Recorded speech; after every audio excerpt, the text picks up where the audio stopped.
Hello, it's day 69, and in our Old Testament reading today we are in Leviticus 21 and 22.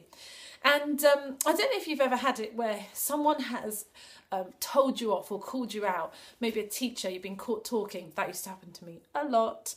And you know full well that you're not the only one in the class that's been talking or been too loud or whatever the thing is. But in that moment, the teacher is making an example of you. It's not that you're the only one. It's that by speaking to you and challenging your behaviour, they are communicating to the whole class what they expect. And I think we see a little bit of that making an example of in our reading today, of all these rules and all these restrictions that seem so detailed. They are very detailed and particular and to the nth degree.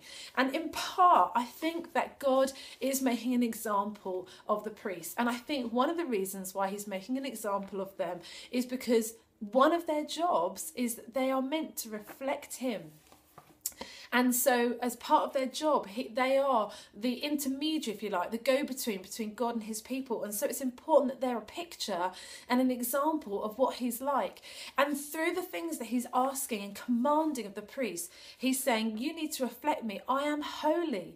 And he says a number of times, you're going to see this, we've had it in Exodus, we've had it in Leviticus, how often those words are repeated, be holy as I am holy.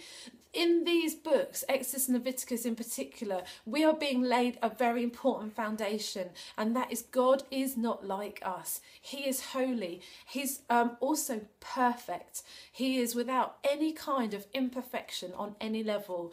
And so although we as people can never truly accurately, in one sense, represent God, he's saying, I'm expecting that you do a darn good job of it, because I want people to know for all of time, this is what I'm like. I am holy, I am perfect, and I'm not like you. And so they're being made of an example of for our benefit, so that the rest of us, even now, get a sense of that's what he's like. He is holy. And it's this theme that we keep coming back to. But I love how in the midst of this, and in fact even at our end of our reading today, it says, I am the Lord who makes you holy.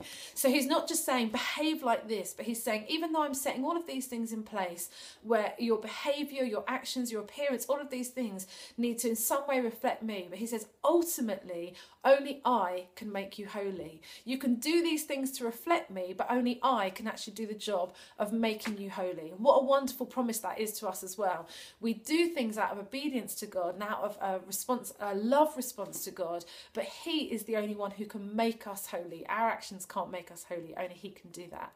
And I love too that the passage ends today with the words, he says again, be holy as I am holy, and then he says, and I'm the Lord who brought you out of Egypt to be your God.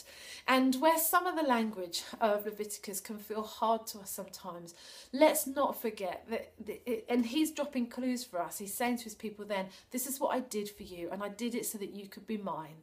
And so let's remember that even when the language seemed harsh, the heart is the same. He did that for a relationship with them. He is a relational, loving God. Have a good day. See you again tomorrow. God bless.